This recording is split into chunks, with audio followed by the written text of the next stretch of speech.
हाय नमस्कार। आजची आपली रेसिपी आहे क्रिस्पी कारलं। चला तर बनवायला सुरुवात करूया। आता आपण रेसिपी बनवायला सुरुवात करूया। चॅनलवर नवीन असाल तर व्हिडिओला लाईक करा, शेअर करा, सबस्क्राईब करा। चला तर बनवायला सुरुवात करूया। हे 250 ग्राम कारले आहेत। याला मी 15 मिनिट मिठाच्या पाण्यात ठेवले होते आणि आता छान धुवून वॉश केलेले आहे।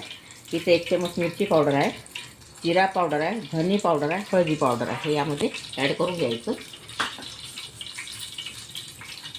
आणि स्वादानुसार मीठ।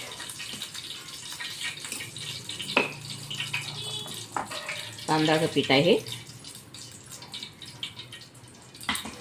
हे बेसन आहे आणि हा कॉर्नफ्लॉवर आहे।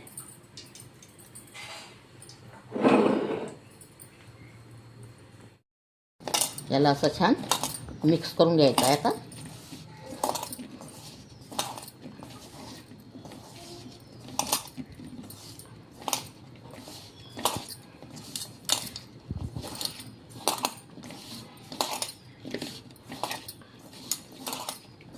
आता याला फ्राय करून घ्यायचं आहे।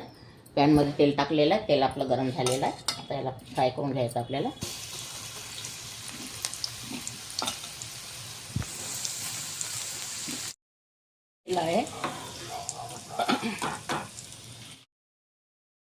हे आपलं क्रिस्पी कारलं तयार झालेलं आहे। अगर तुम्हाला माझी रेसिपी आवडली असेल व्हिडिओला लाईक करा, शेअर करा आणि सबस्क्राईब करा। व्हिडिओ बघितल्याबद्दल धन्यवाद।